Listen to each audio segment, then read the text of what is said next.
Before diving into this story filled with uncertainty, controversy, and fascination, I want to extend a simple but meaningful invitation. Help me in the comments by sharing any symbolic interpretations, metaphors, or allegories that you feel the Salvator Mundi might be hiding. I don't pretend to decode every mystery of this painting. On the contrary, it seems purposely crafted so that each viewer discovers something different. What you're about to hear is one possible reading, a guide into the enigma, not a final verdict. At first glance, the Salvator Mundi seems like just another sacred portrait, Christ in deep blue robes, raising his right hand in blessing while holding a crystal sphere with his left.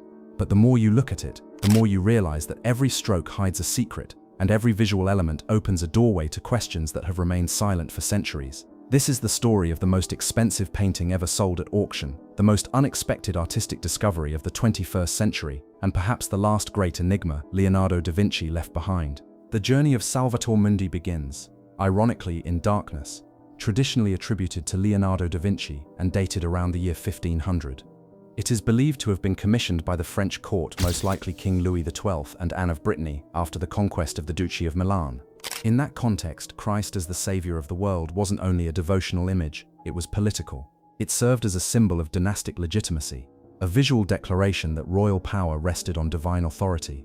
For a time, the painting may have entered various European royal collections, possibly even belonging to King Charles I of England, before eventually vanishing from historical records.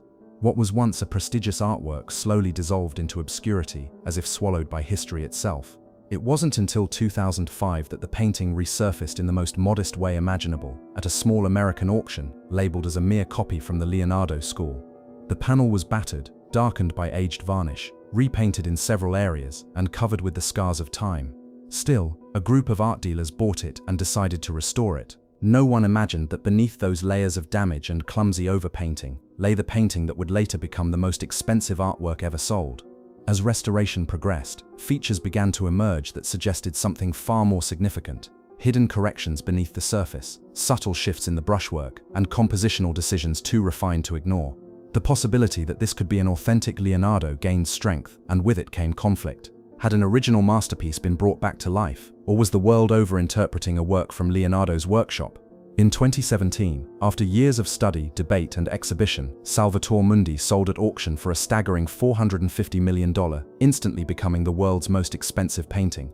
Shortly after, it was revealed that the buyer was acting on behalf of Saudi Crown Prince Mohammed bin Salman. Since then, the painting has vanished from public view. Rumors claim it may be on a private yacht, hidden in a free port, or reserved for a future cultural display in Saudi Arabia.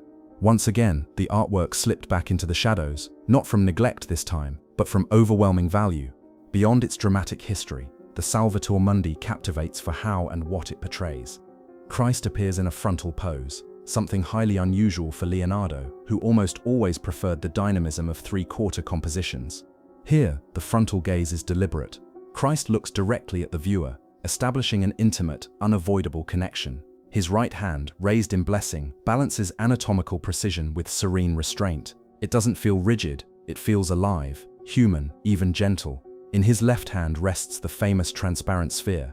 For years, critics accused Leonardo of making a scientific mistake by painting a crystal orb without the optical distortions expected from such a material. How could the greatest observer of light and nature have ignored such a basic principle of physics? But later studies revealed that the orb was likely hollow, made of rock crystal, which explains the lack of dramatic refraction.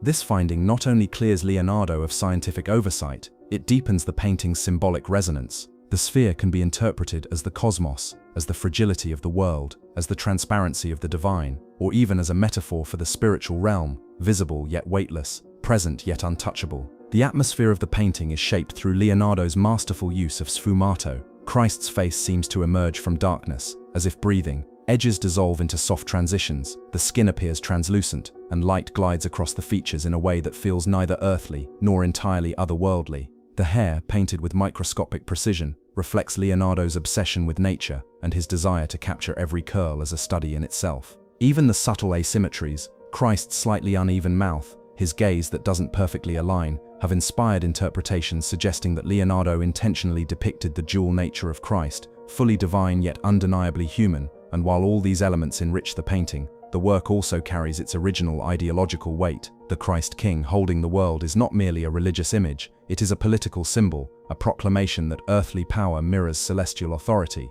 The restoration of Salvator Mundi has become inseparable from its mythology. When conservator Diane Modestini began working on it, the panel was in poor condition. Heavy overpainting, deep craquola, and areas of the face and background nearly unrecognizable. Her task was to clean, stabilize, and visually reconstruct what centuries of damage had obscured. As she removed layer after layer of varnish and added paint, details emerged that seemed undeniably Leonardesque. Yet this process also sparked intense criticism. Some specialists argue that the restoration went too far, that the painting we see today is partly a modern reconstruction layered over an ancient base. This tension fuels the central question: how much of the Salvator Mundi is truly Leonardo, and how much comes from later interventions? Some scholars insist that the essential core, the face, the blessing hand, the composition, was executed by the master himself, pointing to technical evidence and stylistic parallels. Others claim it was produced in Leonardo's workshop, perhaps with partial involvement from him, and later transformed by extensive restoration. The Louvre even chose not to include it in its monumental Leonardo retrospective, partly because its experts couldn't unanimously agree on the attribution.